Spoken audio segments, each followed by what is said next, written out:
Inspire with Nendrix, the foundation. Boy, this is Hey, Embracing Arms community, this is Dr. Danielle Harrison coming back to you with another 5-minute quickie for your best life. And I wanted to kind of share something that I am experiencing right now. I had made a conscious decision a long time ago, probably, I want to say 8 years ago, that I would be more intentional about my overall health, my mental health, my nutritional health, my physical health. And it's been difficult, right? It's some days, some weeks and some months I'm on a high, and some weeks and months I'm just like, who cares? And so I did a resting and an active metabolic assessment at my gym, Lifetime Fitness Center, and so that I can kind of figure out, like, what does my fitness regimen need to look like? Like, what does my heart rate need to look like, so I know that I'm burning, I'm staying in my fat burning zone. What, how much calories do I burn when I'm resting? What does resting look like? I mean, just really trying to ask some question. What does good nutrition look like? Is it not enough just to have, a meat and a starch and a vegetable on your plate? Like, and at the time I was a statewide nutrition and childhood obesity specialist. So of course I'm like trying to walk my talk, and it's really hard. I mean, if you look across the spectrum of, nutrition educators in the community, many of them are struggling with their own weight issues, right? It's not uncommon to see a nutrition, specialist or someone who's teaching about nutrition and childhood obesity in a community that's struggling, that's not struggling with their own health. Like, that's what I've seen in our industry. And so we struggle too.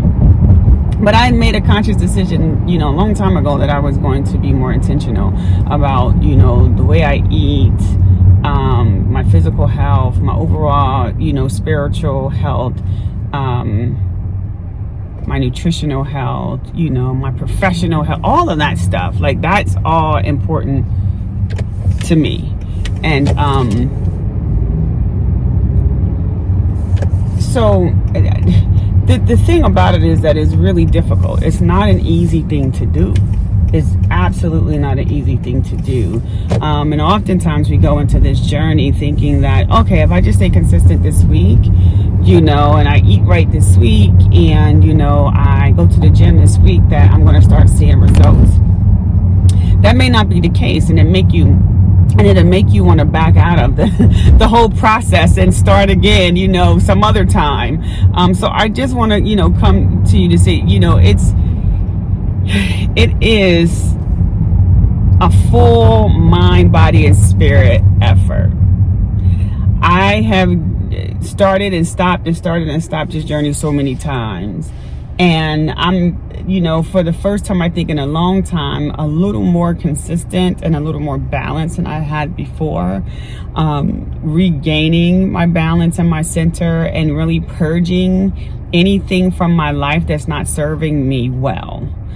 That's people, places, and things. If people are in my life that's not serving my mind, my body, my spirit well, they're purged.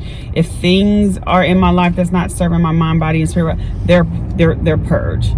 If places, that I'm, in are not, I'm not going into those places anymore. And so it really starts with your surrounding, your environment. This collective. I learned this term the other day called collective care. Just collective care, where everything around you, the people around you, they're all kind of partnering to make sure each other, are well. And so if you don't have that space, it's going to make it really difficult for you to achieve those goals. And so, but I want to say, don't put a lot of pressure on yourself to see results in 24 hours and 48 hours. Set some goals that every 90 days you reassess, because if you set those realistic goals, then you're not overwhelmed that after 2 weeks you're still not losing weight, or you still feel stressed and anxious. it took you years to get to where you're at. So it's not going to take you a couple of minutes to undo that stuff. So, be patient with yourself, give yourself some grace, set some realistic goals. Every 90 days, get on the scale. If you want to get on the scale every week, that's great, but that might stress you out too. But every 90 days, and that doesn't have to be your goal. Maybe you want to do it every 30 days. That's fine as well. But set some realistic goals and celebrate your wins. If you went to the gym every single day for 5 days in a row, reward yourself with something. I don't know, spa day, or sleep in day, or I don't know, mental health day from work. I'm just going to call off whatever that is. You want to reward yourself because you want to feel that there's progress. But don't beat yourself up, don't stress yourself out too much if you're not seeing results overnight. You will start and stop and start and stop until you find that sweet spot. But it is a collective approach. It's not just one thing that you have to focus on when you're really trying to set this wellness goal. It's all parts of you. It's your mind, your body, your spirit, your finances. All of that stuff is really, really important in helping you to sustain those wellness goals. So that's just my 5-minute quickie for you. Go out in the community and embrace someone. They're waiting on you, and continue to live your absolute best life. We're chillin', having our fun. Come spend the weekend with us in our